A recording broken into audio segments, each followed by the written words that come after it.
Hello. During the next half an hour, we are going to discuss Sophocles' well-known tragedy, Antigone.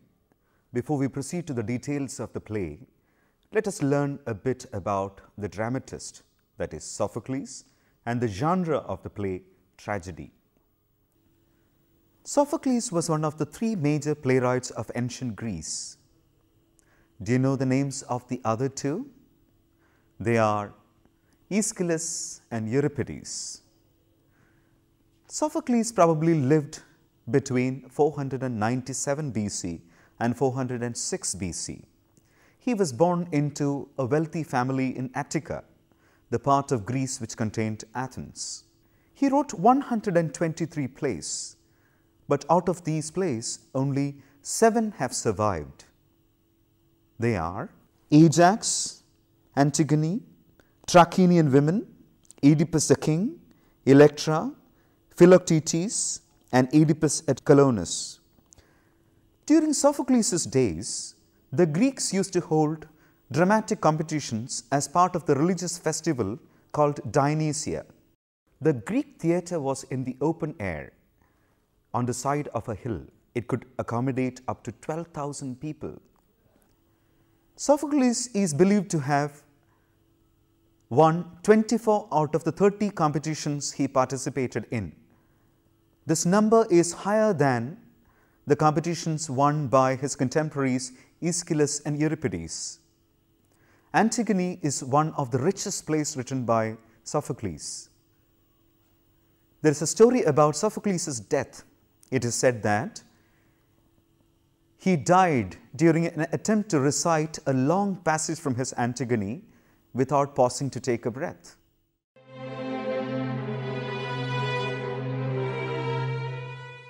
Now let us turn our attention to the dramatic genre called tragedy. Tragedy originated in ancient Greece about 2,500 years ago. The English word tragedy is derived from the Greek tragoidia, which means the goat song. You might be wondering what is the connection between tragedy as a genre and the animal goat. We can only speculate about the connection. Probably tragoidia refers to a goat which was given as a prize in a theatrical contest, or the practice of dancing around the animal goat which was going to be sacrificed as part of the festivities of Dionysia. Tragedy is a dramatic genre which deals with human suffering. Classical Greek tragedies were marked by two characteristics, seriousness and dignity. They involved the fate of a highborn or a noble person who experiences a reversal of fortune, which is called peripeteia in Greek. It means a transition from a good to a bad condition. In Antigone, we note that both Antigone and Creon are highborn. They are both members of the royal family of Thebes. Why does the hero or a heroine of a tragedy suffer? According to the ancient Greeks, the cause of a hero's suffering is hamartia. The Greek word hamartia is mistranslated into English as a flaw or defect in character. A more precise meaning of the word is mistake. The mistake committed by Creon in Antigone is his obstinate decision to prevent anyone from burying Polynices' dead body. He pays very heavily for the decision. He loses his son Haemon, his wife Eurydice, apart from the death of the eponymous heroine Antigone. He realizes his mistake too late. This point of recognition or realization is very important in Greek tragedy. It's called anagnorisis, which means knowing again. The famous Greek philosopher Aristotle was among the first people to write on tragedy. According to Aristotle, as he says in his work Poetics, the function of a Greek tragedy is to arouse the emotions of pity and terror, of fear, and purge the spectator's mind of these emotions. Aristotle called this purging process catharsis, meaning relief. Why does the audience of a tragedy feel pity and terror? We feel pity because the suffering undergone by the hero or heroine of a tragedy is often undeserved. We feel terror because the misfortune befalls a person like us.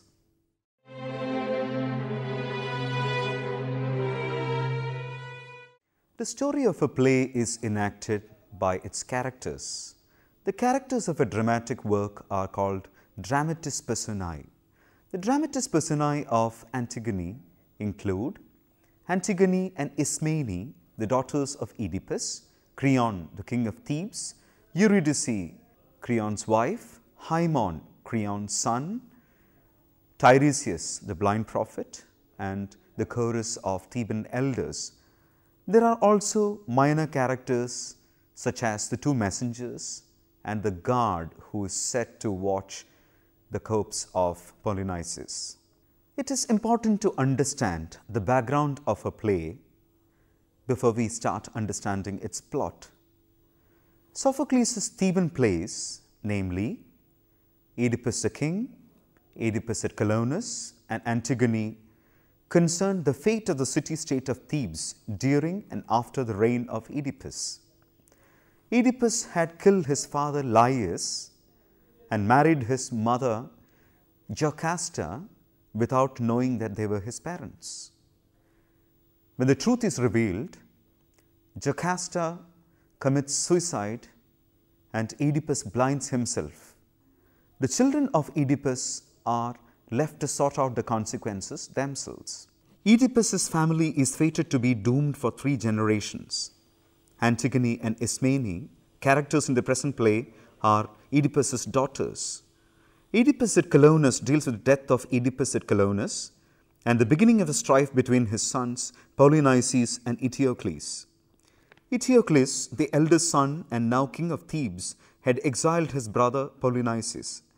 Polynices had enlisted the support of Argos and had led an army against Thebes in order to seize power. In the battle which followed, the brothers met in individual combat and were killed at each other's hand. Thus they fulfilled the curse which their father Oedipus had called upon them just before his death. The Argive army, or the army of Argos, has been repulsed, and Creon, the brother's uncle, has assumed the vacant throne. The action of Antigone takes place on the day after the battle. As the king of Thebes, Creon has issued a proclamation that the body of Eteocles shall be given the full funeral honors due a hero, but the corpse of Polynices shall lie unburied. This is because Creon considers the latter a traitor to the city and believes that he does not deserve proper burial rites. Anyone who disobeys his command will be put to death. In Antigone, the protagonist is Oedipus's daughter Antigone. She is faced with a very difficult choice at the beginning of the play, either of allowing her brother Polynices' corpse to be unburied outside the city gates, exposed to the ravages of wild beasts, or to bury him and face death. When the play opens, Antigone calls forth her sister Ismene from the palace. She wants to speak to her alone, secretly. After telling Ismene about the fate that has befallen their brothers, she comes to the matter on hand. She tells Ismene about the edict issued by Creon, the king of Thebes, and their uncle. Indeed, for of our 2 brothers, Creon gives honorable burial to one, but dishonors the other. They say that he hid Eteocles beneath the earth with well-deserved pomp and circumstance, as one honored among the dead below. But the corpse of Polynices, who died so sadly, they say it has been declared to the citizens that no one may bury or mourn him, but must see him unlamented, unburied, a sweet find for birds to feast upon. Such things, they say, our good Creon decreed, for you and me. For me, I say, and he is coming here to announce it clearly to anyone who hasn't heard, for he considers it no small matter, but for the one who does any of it, the death is penalty by public stoning. There you have it, and soon you will show how nobly you honor your noble birth. Antigone tells Ismene that she has decided to defy the king and bury Polynices' body. She is not afraid of death. She is willing to face the consequences. Then she asks Ismene whether she will lend a hand.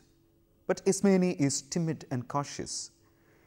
She tells her elder sister that they are women and have no power to go against the state. But Antigone tells her sister that she has made up her mind. She asks her not to worry about her own destiny. She also recalls the fate that has befallen the family, the deaths of their father, their mother, and of the two brothers.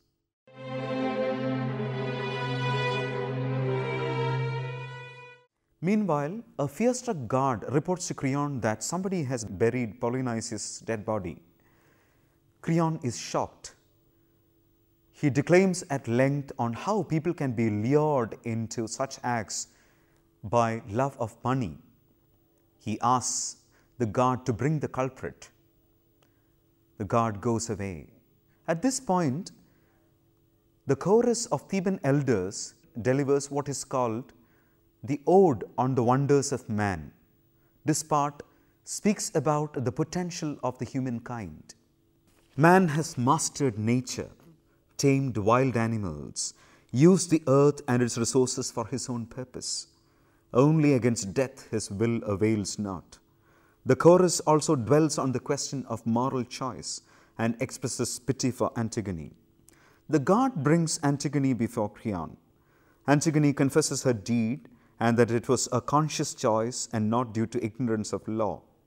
In the conversation between Antigone and Creon, two sets of values are contrasted.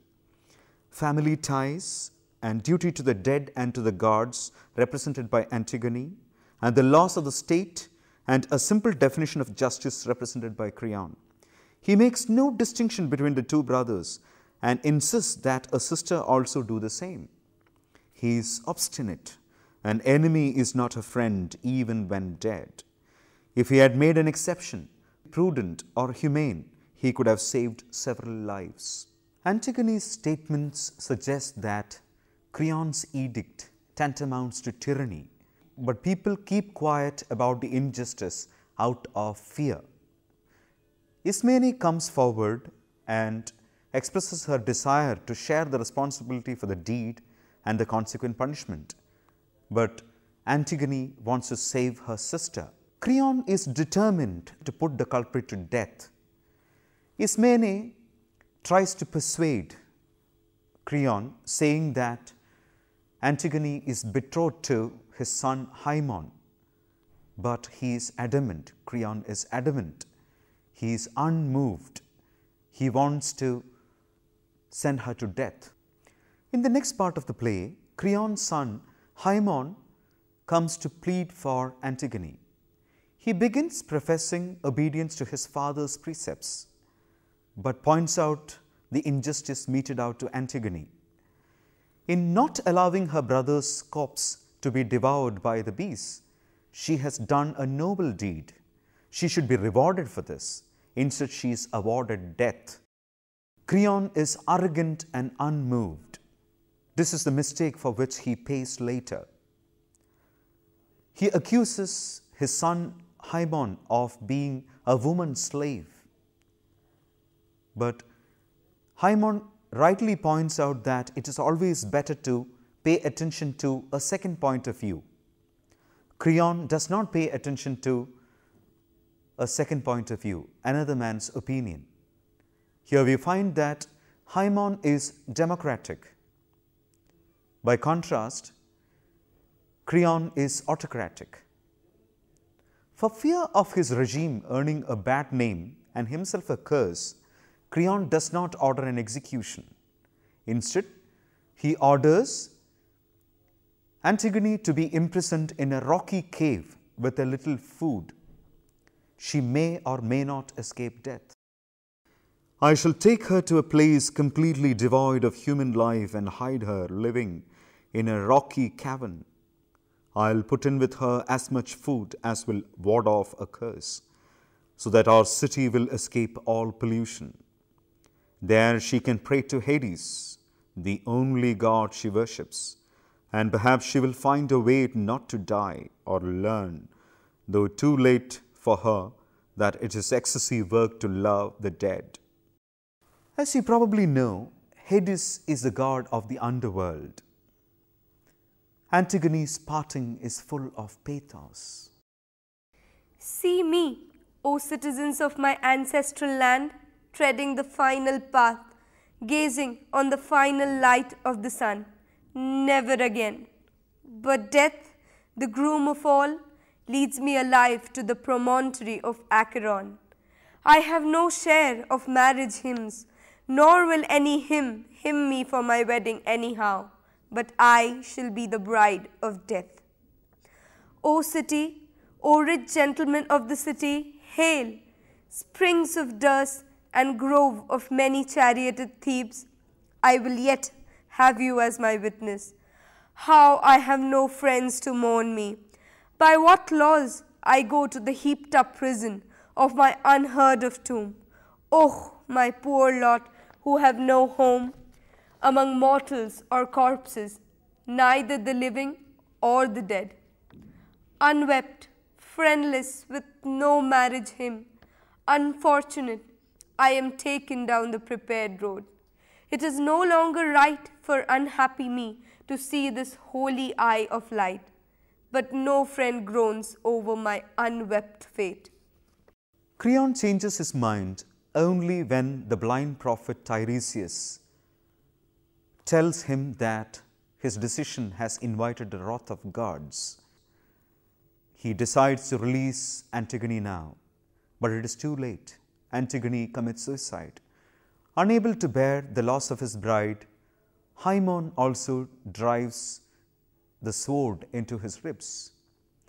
Creon's wife Eurydice also takes her life when she learns about the death of her son. Creon is left mourning the death of his dear ones. He has paid for his obstinacy. It is quite ironic to see Creon deprived of his family because he had refused to honor the familial obligations of others, here those of Antigone.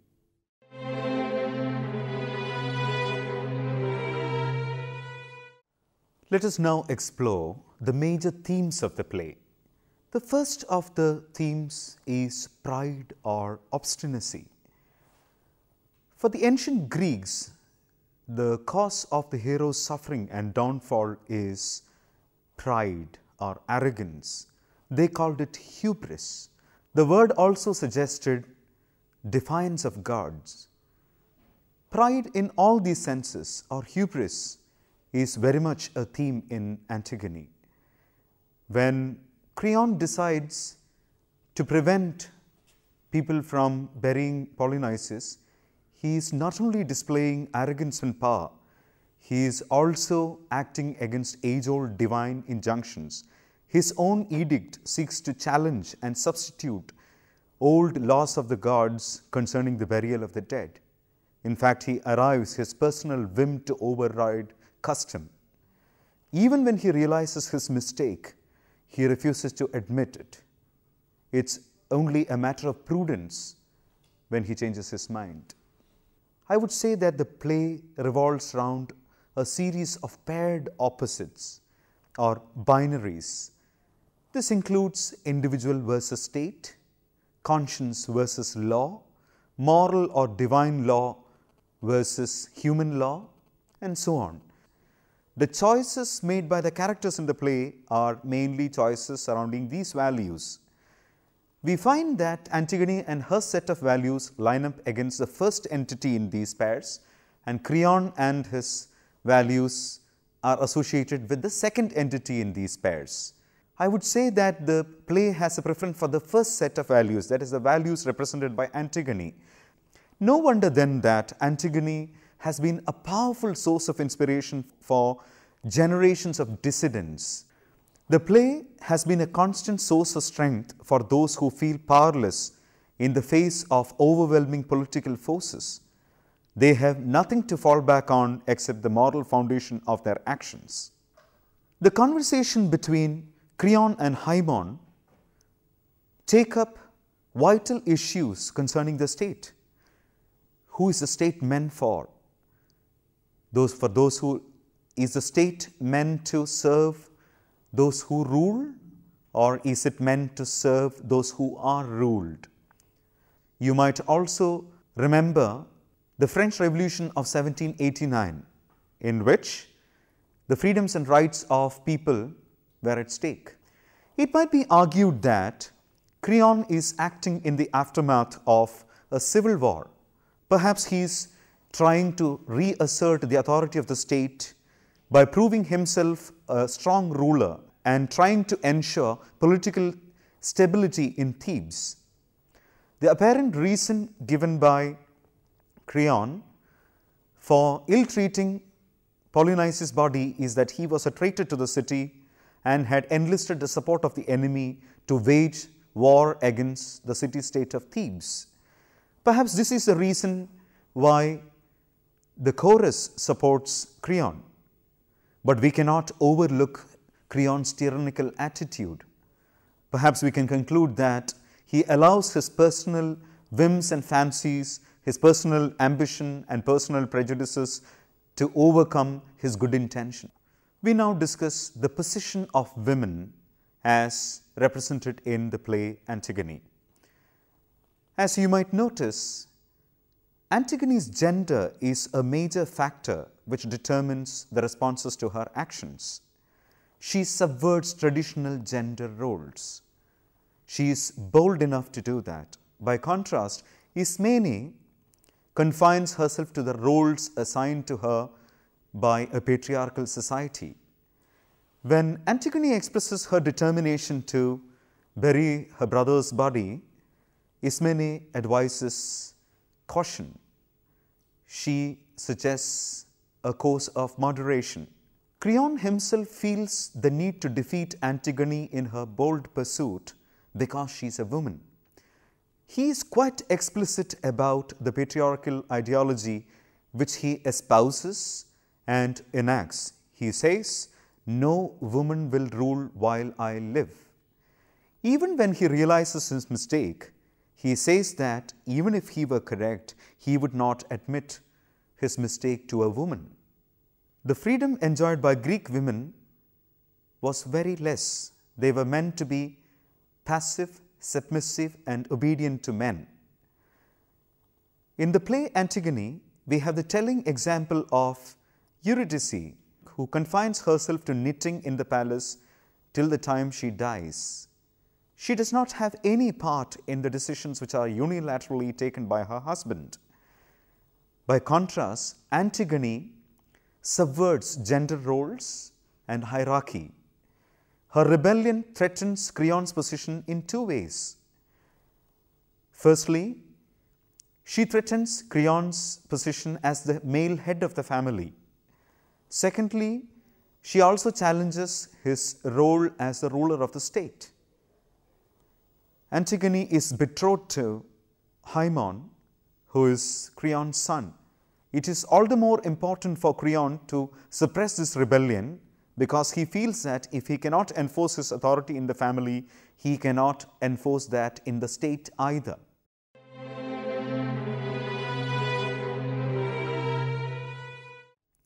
Sophocles, the author of Antigone, is a playwright who contributed a great deal to the development of drama in ancient Greece. It was he who contributed a third actor to drama along with Aeschylus. He also reduced the role of the chorus. Both these steps contributed to the development of characters. They also created opportunities for the conflict between characters. Now let us look at the individual characters of the play Antigone. Antigone is the play's tragic heroine. She is aggressive, impulsive, and determined. She is a woman of strong resolve. Her name itself means unbending. By contrast, her sister Ismene is reasonable, timid, and docile. When Antigone tells her sister about the planned course of action, that is, her decision to bury her brother, Ismene advises moderation and caution. Antigone is idealistic. Ismene is pragmatic. Faced with injustice, the two sisters react very differently. Some critics maintain that Antigone suffers from hubris or pride. They say that she also suffers from a stubborn and absurd desire to be a martyr. Other critics have rejected this opinion. They say that Antigone is only unswervingly devoted to her ideals, and she is willing to sacrifice even her life for this ideal. Her fate is completely undeserved. She attains a tragic beauty when she is punished by Creon in a horrifying manner. Whatever be our interpretation of the character Antigone, we cannot deny the fact that Sophocles has created a vital and living figure in Antigone. Creon is Antigone's uncle. He has emerged as the ruler of Thebes after all the male members of the Oedipus household have perished. In the play, he represents the unrelenting power of the state. Clearly, he is a tragic figure. He holds firmly to what he believes to be right.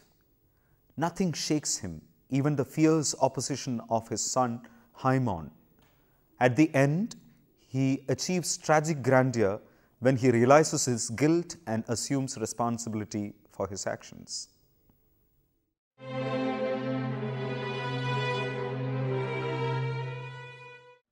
Let us now discuss the role of the chorus and of the blind prophet Tiresias in the play Antigone.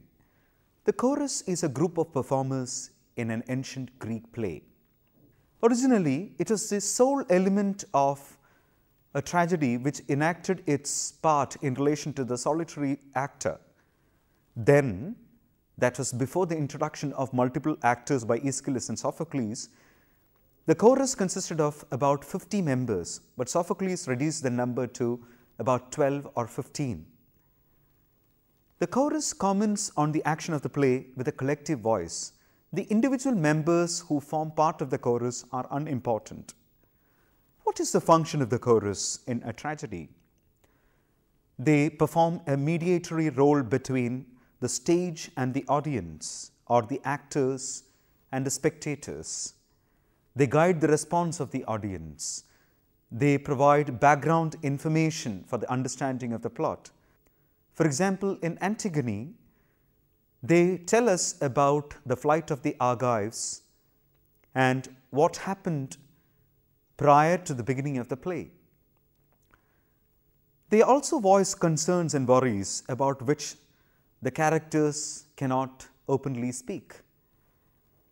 Usually, the chorus consists of the general population of the city in which the play is set. In Antigone, the chorus consists of the elderly men of Thebes. They represent the system of values in their respective society. Here we find that the chorus, which consists of Theban elders, is highly fatalistic. Their observations on the fate of the Labdacidae, or the family of Oedipus, show that they are highly fatalistic. Human hope is futile against divine rules. Being members of the older generation, the members of the chorus also appear to be highly conservative. They talk about the corrupting influence of love upon a young man like Haemon. Although they express their sympathy for Antigone, they talk about the inviolability of loss. But we also need to remember that they point out Creon's shortcomings as well. When the deaths of Haemon and Eurydice are reported, they hold Creon responsible for these tragedies. Despite all this, I would like to tell you that the chorus does not have a plot-changing function in the play. its function is merely formal. This is not the case with the blind prophet Tiresias. His appearance marks a turning point in the play. Creon does not openly disagree with him. The gist of Tiresias' talk is that the gods are displeased with Creon for his obstinate decision. The decision to send Antigone to death has invited the wrath of gods. The gods are displeased. Violence has been committed in sending Antigone to death. Injustice has been done and it has to be rectified. Tiresias advises Creon to give up his obstinacy.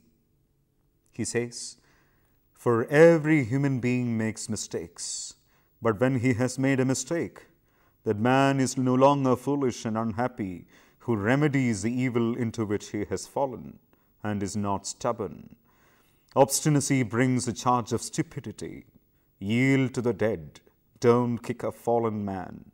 What prowess does it take to kill one already dead? My counsel is good, and so is my advice. To learn from good advice is sweetest, if the adviser speaks to your advantage."